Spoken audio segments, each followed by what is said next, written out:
أعوذ بالله من الشيطان الرجيم بسم الله الرحمن الرحيم الحمد لله رب العالمين الصلاة والسلام على أشرف الأنبياء والمرسلين حبيب إلهنا وشفيع ذنوبنا وطبيب قلوبنا أبي القاسم المصطفى محمد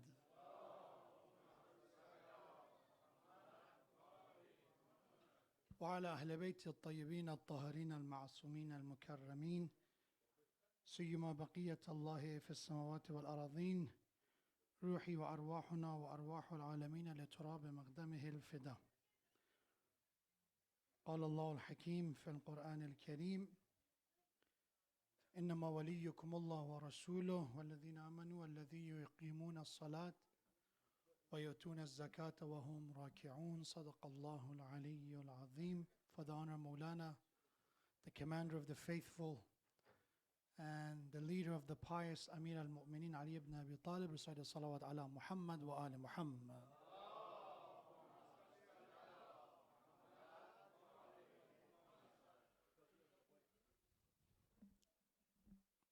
Tonight is the night of the 20th of the month of Ramadan, and these are the times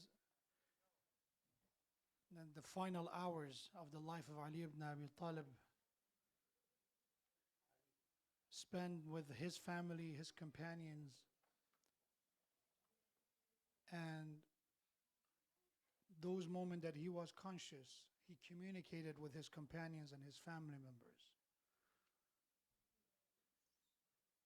One of the treasures that we have, and inshallah we should appreciate much more if we already connected ourselves and we are familiar with it, we have to inshallah do so, is Nahjul Balagha, collection of letters, sermons, and the words of Amir al-Mu'mineen, which is not all the words and all the traditions of Ali ibn Abi Talib, but is just the one that mostly was documented during the time of his khilafat, which was around 5 years. And one of these letters, there are sections to Nahjul Balagha. So the source of my speech will be letter number 47, so you can look it up yourself. Letter 47 is the letter of Imam Ali alayhi salam to his sons, Imam Hassan and Imam Hussein alayhi salam. After the strike, so it means these hours, these days, the next 2 days is the last chance that people were able to listen to Ali ibn Abi Talib. You know, we don't have many people, or I could say we don't have anyone who said to people, ask me before you lose me. Ask anything you want. Saluni qabla an tafqiduni. Ana a'raf bi turuq as-sama min turuq al-arz. Ask any question you have before I'm not going to be with you any longer, because I'm more familiar, I'm an expert of the path of heavens more than the path of earth. And they mocked Ali ibn Abi Talib. They made fun of him. They did not recognize the gem that was Ali ibn Abi Talib. But we may say, oh, if we were there, we would have asked this question. We would have asked a lot of questions that we had. We would have been ungrateful for that opportunity. So if you really want to prove that claim, it's a good idea to start with Nahjul Balagha, because that's what is already available. It is like that we already, imagine if we're living with the time of Ali ibn Abi Talib, we open this book and imagine that Ali ibn Abi Talib is saying these words to us, or this letter is being addressed to us. So letter number 47, again, if you want to look at it, نامه 47 نهج البلاغه. اگر انگلیسی متوجه نمیشین انشاءالله باز حتما نگاه بکنید نامه 47 نهج البلاغه. And this letter, Imam alayhi salam focuses on a very, very important points, starting with the most important one, which Imam said, "Usikum bitaqwallah." Keep in mind to be God conscious, be Allah conscious, and be steadfast in a matter of your religion. Stand your grounds when it comes to your faith. Don't give up. And when it comes to your relationship with dunya, make sure that the dunya doesn't deceive you. Don't let the dunya take charge when it comes to your life and when it comes to your destiny. And then Imam alayhi salam goes once again to say, Usikum bitaqwallah wa nadhmi amrikum. My final testament is to have again taqwa once again. Because taqwa is the ground that everything else grow inside this ground. If you have taqwa and piety, prayers will benefit you, charity will benefit us, pilgrimage will be helpful. But if there's no taqwa, none of them matter. None of them. An example of that, Ibn Muljam. The one who's the most wicked of mankind according to the word of the Prophet. And it's interesting, we talk about Surah Shams, you remember? In Surah Shams, we talk about the story of Prophet Salih alayhi salam. He was the one who brought the camel, the she-camel as a miracle.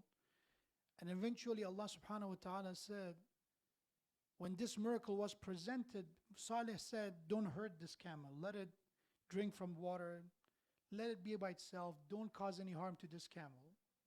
Because if you do so, this is the miracle of God. This is the sign of God. A punishment will come to you. The wrath of God will come to you.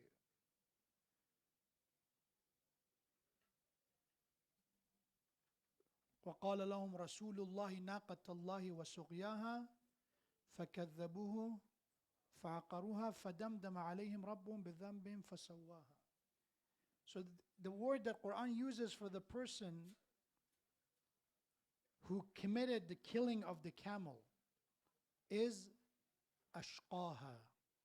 Shaqi means wicked, wretched. The most wicked of people killed the camel of Salih alayhi salam. Shaqi, the wicked person, because the camel didn't cause any harm to them. All it have to do is let the camel be by itself. But because of their wickedness, they said, oh, we have to destroy this. We have to get rid of it. And they killed and eventually caused the punishment of Allah for the Thamud, for the people of Thamud. And our Prophet used the same metaphor, wickedness, for the killer of Ali ibn Abi Talib alayhi salam. Said, Ya Ali, you will be killed by ashqal ashqiya. You will be killed by the most wicked and wretched of mankind. Why this is, inshallah tomorrow night I'll talk about that. Why this word was used. The one who killed the miracle of God, the one who killed Ali ibn Abi Talib, the terminology is the same. But this man who was the wicked and the shaqi is the one who performed prayer. He was a man of prayer. We have in his description, it was visible that he spent a lot of time in prayers. His forehead and his knees had basically the traces of long hours of worship. He was a man of pilgrimage. They made the pact to kill Imam Ali and Muawiyah and Amr ibn As. The Kharijites or the Khawarij, they are the group that eventually, they said everybody is mushrik, everybody is kafir, everybody have to repent except us, we're the good ones. Does it ring a bell? That everybody else is kafir and mushrik except them? And they did the same thing, and that's the reason they made a pact after Imam Ali alayhi salam in the battle of Nahrawan fought with them, and they were scattered. The remaining individual, they came and they made a pact next to Kaaba, the house of God, that we will assassinate these people, specifically Ali ibn Abi Talib, Amr ibn As, and Muawiyah. The other two didn't succeed. One of them caused some form of injury to Muawiyah, but the only one who succeeded was Ibn Muljam. So they were in Hajj. But if you don't have taqwa, none of that matters. None of it matters.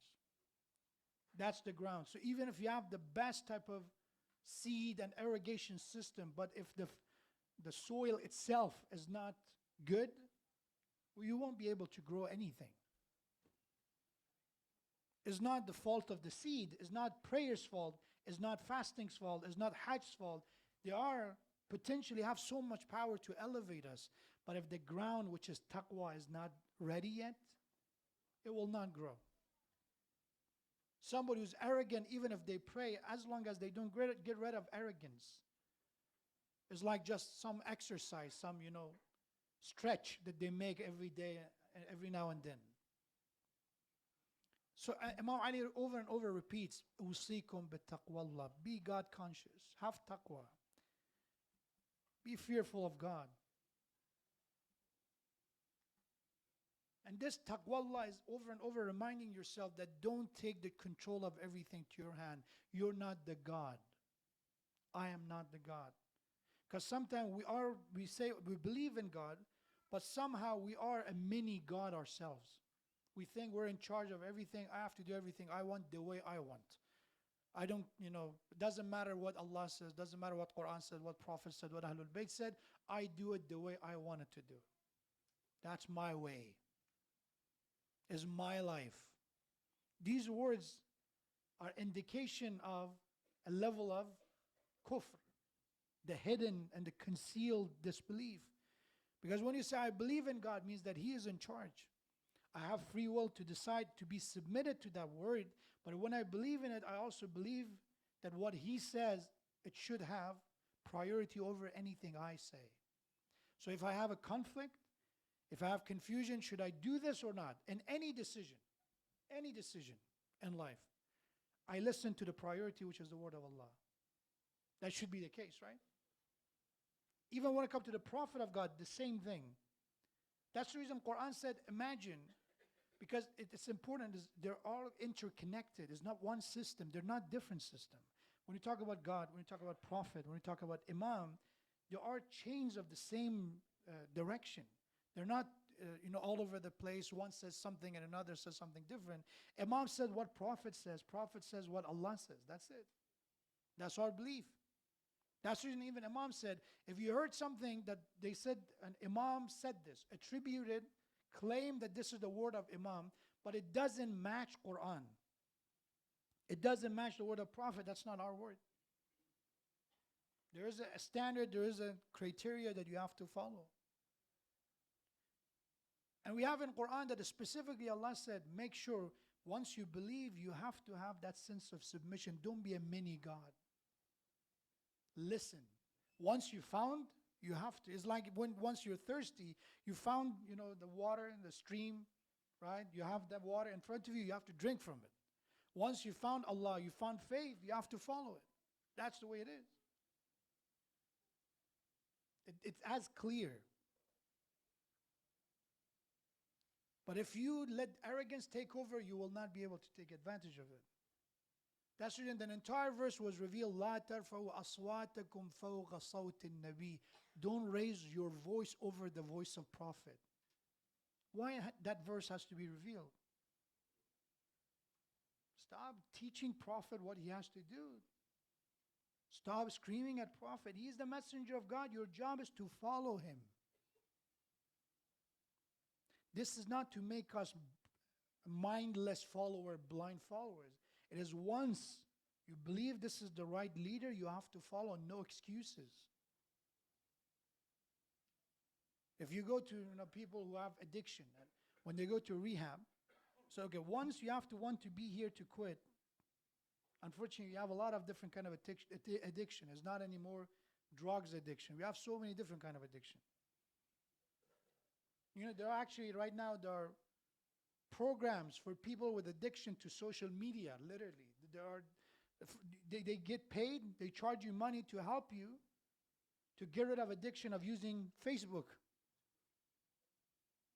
What is an addiction? Anything that goes to a degree, to an extent, that it start interfering your normal life. That's an addiction. If it start hurting your education, your work, your relationships, that is an unhealthy, it could be a form of addiction. It's a disorder you have to deal with.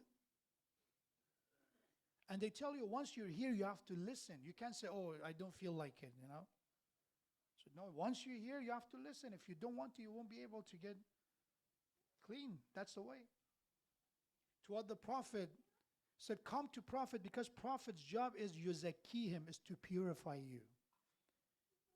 If you want to experience cleansing by Prophet, you have to come to Prophet and listen to him. But if you're in close proximity with Prophet and you don't listen to him, as Quran said, when you go to your private, you make fun of the Prophet or you don't believe in what he says, that's a disease that nothing can cure it except Iman. That's hypocrisy. So the word of Ali ibn Abi Talib alayhi salam is a great example. This final testament, this final will, as you can call it. And this letter is addressed to us to have taqwa. And taqwa requires listening to the word of God. Don't be the God. God made a series of orders. Understand it and be loyal to that.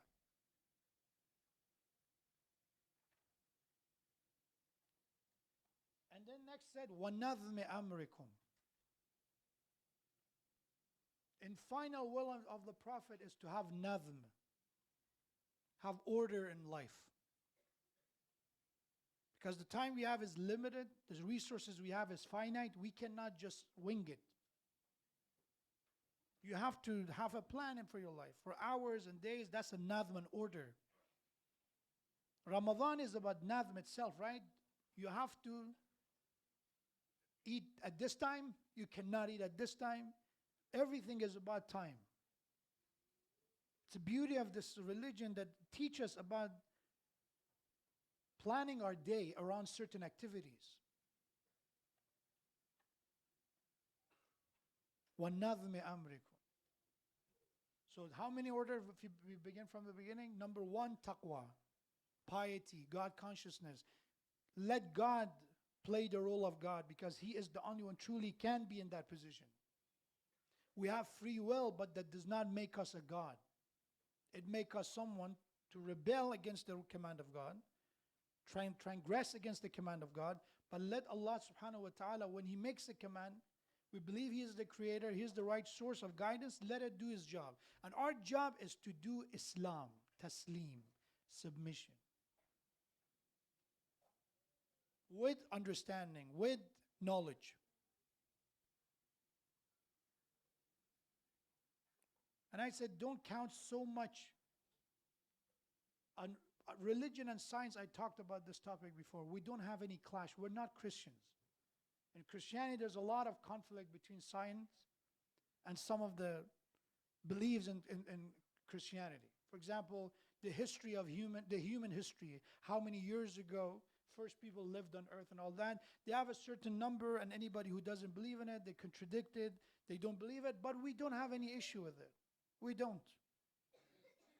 It's perfectly fine. We can't believe in evolution, we can't believe in Big Bang, we can't believe in all that.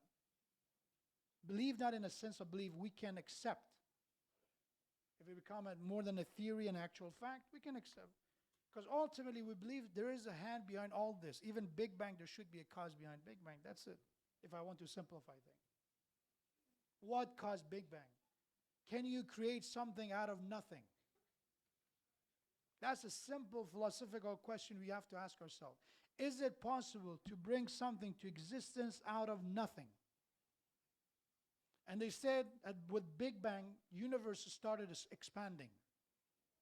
And is still expanding and is getting bigger and bigger. But it came from that moment, that explosion, that Big Bang. Is it possible that out of nothing comes something? Everything else is just, try to justify it. Is it possible or not? Yes? It is possible to create something out of nothing. No. It's a logical fallacy. So we don't have issue with science. But don't base your life on saying, oh, because science did not approve this yet, so it's not making any sense. Oh, because I don't know why pork is haram, science did not tell me why, I'm not going to listen to it. Because science did not tell me the harm of this specific act of haram, I'm not going to listen to it. Because what science doesn't claim is to have all the answers. The scientific method, which Galileo was the one who came up with the scientific method eventually, is that you ask questions, you question your belief, you question your theories, and eventually you experiment, you try to prove it or disprove it. There's a lot of things in the world that scientists still have question about, but it doesn't mean they know the answers. There's a lot of it. I give you an example. California recently is one of the only states that they talked about the harm of cell phones. So they have this recommendation or set of recommendation that they just added this year, that it is recommended by the health code in the state of California to don't leave your cell phones close to your bed. Try to have some distance from your bed. It was a recommendation. And when you go to scientists and when you go to biologists and when you go to people who study this matter, said there are inconclusive data. Is it harmful to be close to a cell phone or not? We don't know. There are some studies that said yes, and some studies said no. But for caution, and because California, usually you see literally everywhere you go, there is a tag that said using and consuming this may cause cancer, right? Or birth defect. They have that. They added it. Other states didn't. When we know it, we don't know. And I'm not here to cause, panic. But that's what science is about. You make studies. There's sometimes not the same outcome, same result in different studies. One of the most recent was about alcohol, about drinking. There were some studies were saying there's some benefit. There were some studies saying, no, it's not, it's harm. And then they did the most extensive research on alcoholic beverages and alcohol consumption, wine, beer, and all that. And the conclusion was no amount of alcohol is good. This was the most recent one. And this is how many years the history of wine and drinking of humanity goes to, I think, prior to ability of human being to even communicate somehow, probably.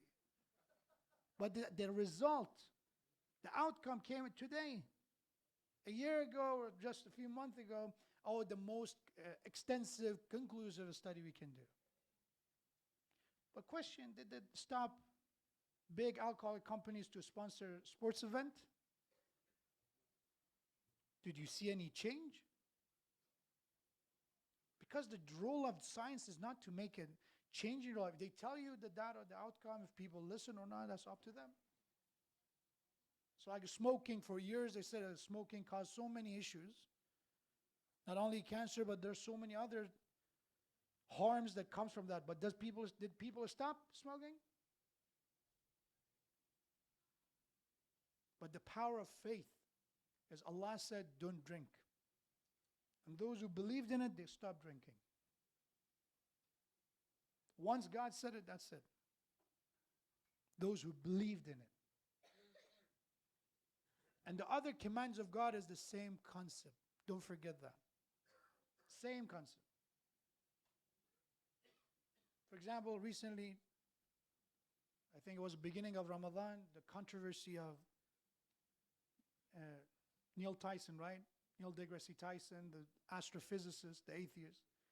He came out with saying, the time that in Quran, I've read the Quran, and the time for breaking fast is actually not at sunset, is, sometime later when the twilight is done, which is around 20 minutes or it has to be some amount of wait after the sunset. And it was the backlash that who tell you that you can tell about Islam? What do you know? Do you know Arabic and all that?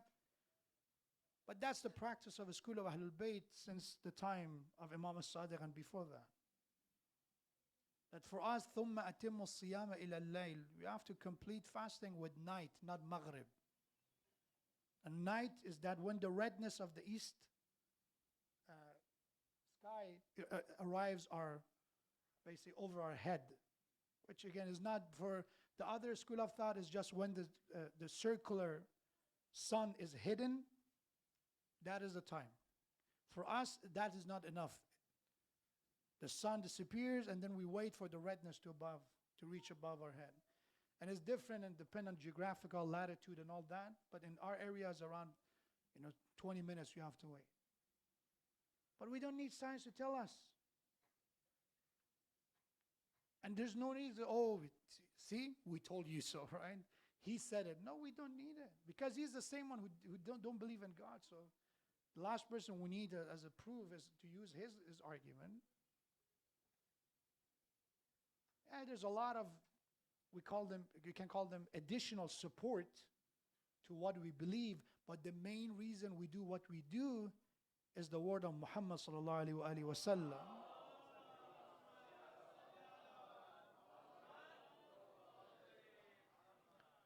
And his family, who made sure that we get the right chain of narration, to make sure that we get what actually Prophet said. This is the reason we do what we do.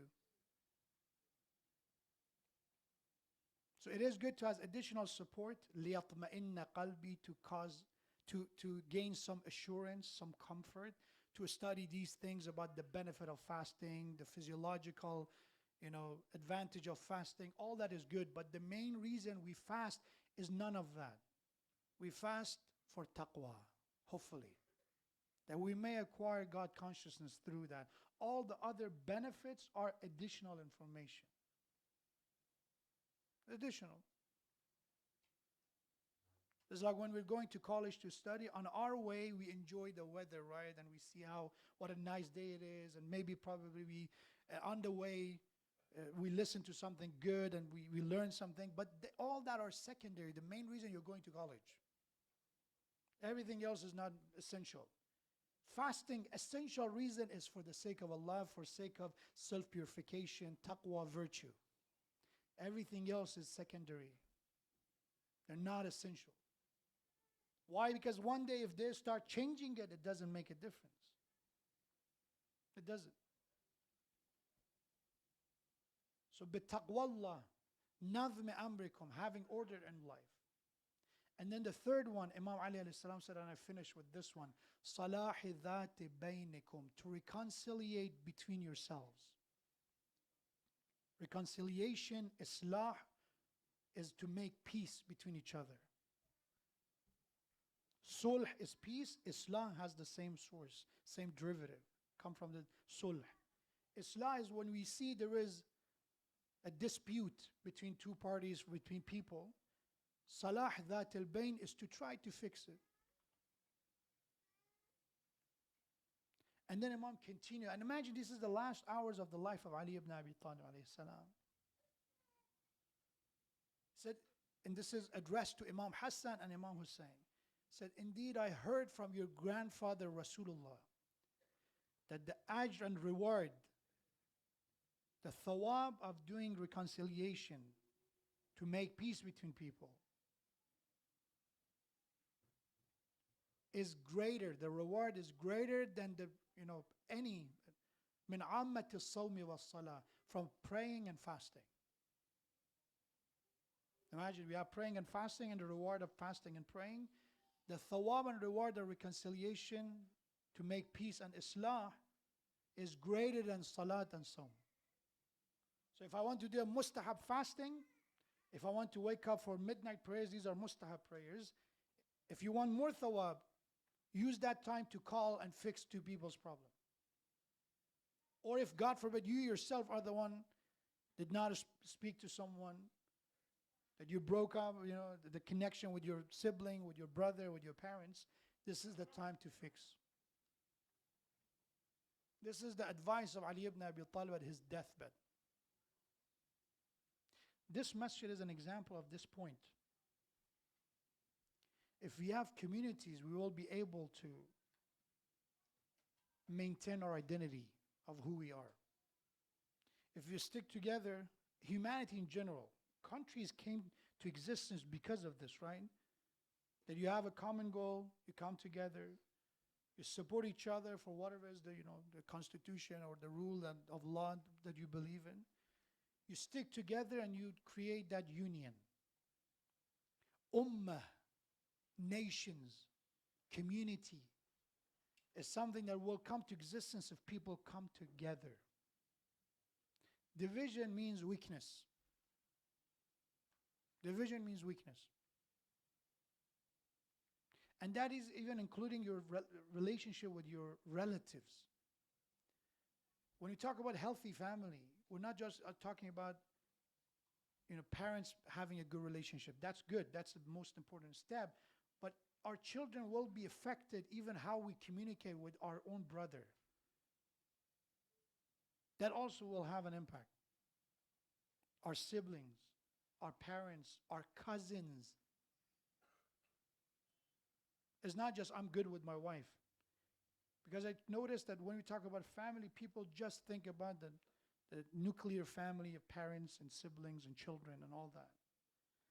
But when we talk about Saleh Rahim, this relationship with your relatives, we're talking about much bigger picture, not just only your sibling, not only just your parents, but even your cousins, even your uncle and aunts and all that. Because if I can't communicate with them, and there are going to be differences, by the way. It doesn't mean make them to think like you or be like you. To interact with them. But this society made it easy for us to escape. Oh, I don't like to talk to this guy. I'm not going to talk to this guy. I'm going to find people that I like to talk to. That's the reason in social media people find the type of people they want to, right? And it limits our ability to learn new things, to have ability to practice patience. One of the reasons I think the most impatient generation are the Z generation, the most recent one, is literally because there's no reason there's no way for them to practice patience. If you ask 20 years ago, 30 years ago, they would go to school and you want to talk to somebody and they didn't talk like you, they didn't act like you.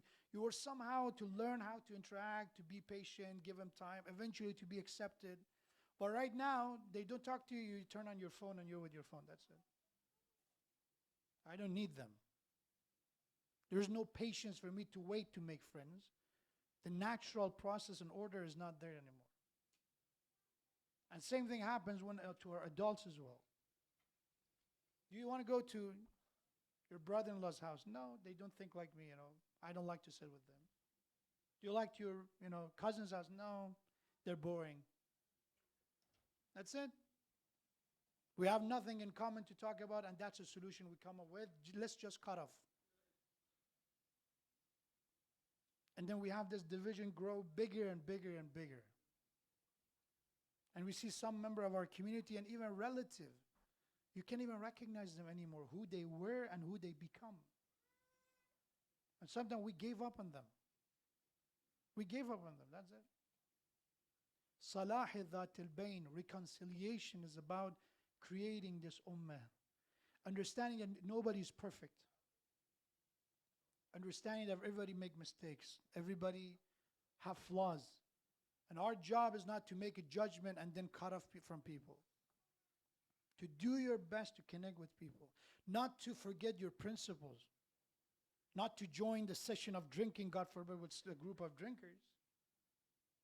But if it's a gathering that does not undermine my moral values, my religion and my faith, why not? Why not? Accept the invitation. To haram, don't. But because they don't think like you, they don't say what you want to hear, that's not enough reason for you to cut off from people. And when we see two people have a problem, salahi dhat al-bayn is to try to fix the problem. If we don't know how, don't even do anything. Don't do anything. Because we have individuals who their intention is khair, but they cause more damage. They want to fix the problem.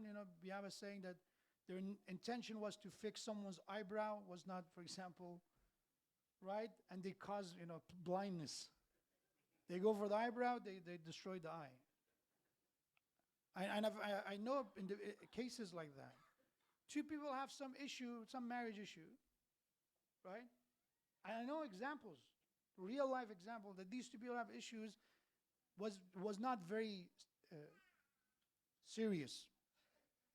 They were not happy and there was some, argument and all that. And I know this person went and after a week later, I said, now, this couple were talking about just not being happy, and they wanted some change in their relationship. Now they say, oh, let's just finish this. Let's just end this. And I said, what happened? A week ago, you were not thinking like this. You were ready to accept, to give chances, to let them change themselves, provide an opportunity. What happened? Say, no, somebody came and actually said something very good. I said, what they said? I said, life is short. Stop wasting your time. Get on with your life. Perfect. And I was spending hours of counseling with them, imagine.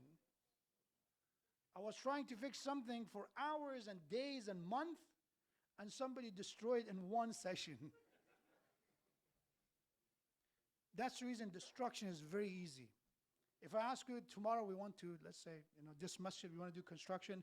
Hopefully, we want to get rid of this wall. Who's here to demolish this wall? Everybody's going to be here, and we're going to do it in a matter of hours, right?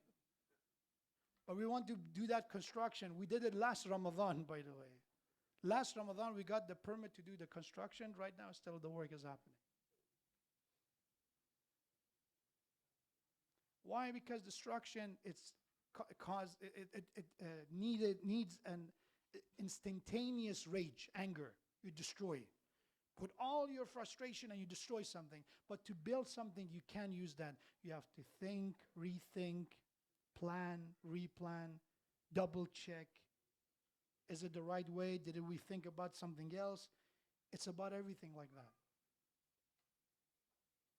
And that's the reason that the price is too high. That if somebody actually do reconciliation, they make peace between people, the reward of that is greater than Hajj and fasting. Inshallah, I'll continue the rest of it tomorrow night. 3 points for tonight, inshallah. The final testament, letter number 47 of Imam Ali alayhi salam. Number 1 is taqwa. Two times Imam repeats about God consciousness and taqwa. Second talks about dunya. Don't be deceived by dunya. I talked about that last night, about zuhud, about detachment from dunya. And the third point that I talked was nazm. I just touched upon that quickly. Having order in life, plan in life. And lastly, the number 4 that I just talked about was salah dhat al-bayn, or islah dhat al-bayn, to reconciliate between people. If we see there a dispute, do our best to fix the problem. And now we talk about Ali ibn Abi Talib in these hours. In the early morning, last night I mentioned when he was a strike in the middle of the prayer, he finished his prayer. And then he said, Fuztu wa Rabbil Kaaba. By the Lord of Kaaba, I have succeeded. That I lived this dunya with what I wanted, the way I wanted. Because he came to this dunya in the house of God, Kaaba. He lived this dunya in the house of God, Masjid. This is a success, a perfect cycle. And then they arrested Ibn Muljam, the killer, the attacker. And they brought him to Imam Ali alayhi salam. And imagine the blood is flowing. The poison start affecting the body. The weakness is taking over it. And Imam said, just make sure the shackles are not too tight in his hand. My son Hassan, make sure that if he's going to be in prison we'll see. If I'm alive, I know what I will do with him. If I survive this. And if I didn't survive this, make sure don't oppress him. He made one strike in return. Justice. And make sure that tonight he doesn't spend the night with an empty stomach. Make sure feed him.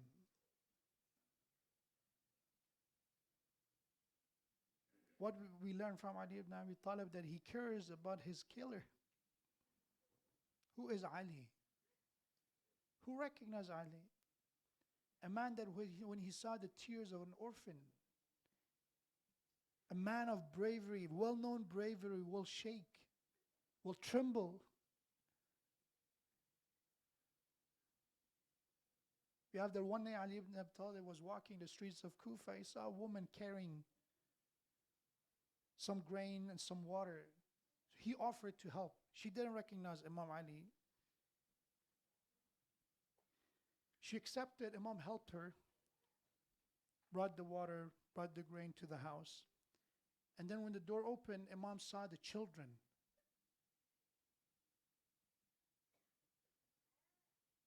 And as she was entering the house, he said, "May Allah curse Ali that took my husband away from me. And now today these orphans have no one. And I have no one to take care of them, and I have to cook for them." The tears of Ali started flowing. He offered to help, didn't introduce himself. Entered that house, said, "I will play with children, you go cook. You want to make some bread for the children? Go." And Ali is the man who now, to make these orphans happy, now he's sitting down on the ground making the sheep sound and noise to make them laugh. That for a few minutes these orphans forget about their pain. Who is Ali? When Imam Hassan, after his Shahada, came to continue the legacy of his father to help the poor, a blind man who lived in ruins, waiting for his usual companion to show up. And this time Imam Hassan is coming. From the way of the walking, he recognized that this is not the same man. He said, "Who are you? Where is my friend?" So, "What do you mean?" He said, "You are not the same person who used to come every night, bring me food and sit down with me and talk to me." Who is Ali?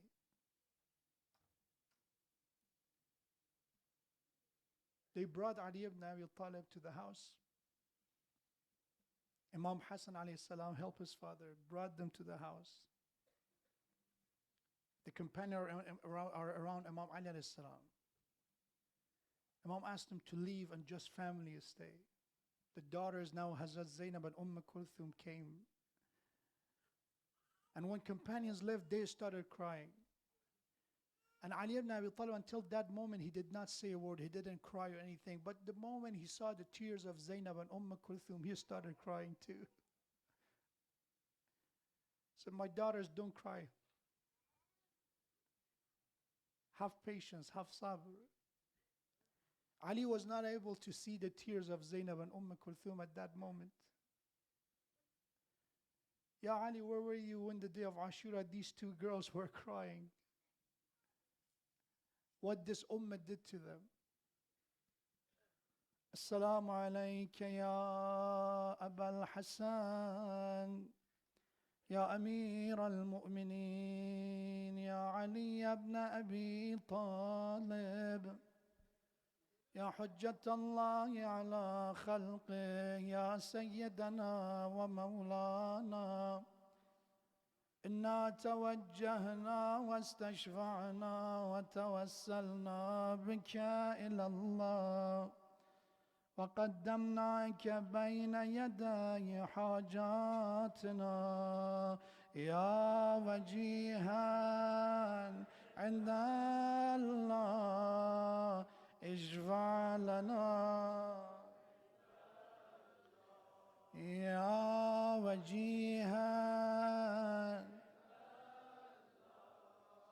اشفع لنا." قلب مرا دوباره به آتش مزن پدر، با چشم بسته لب مگشا بر سخن پدر. آهسته حرفهای خصوصی خیش را پنهان ز اهل خانه مگو با حسن پدر.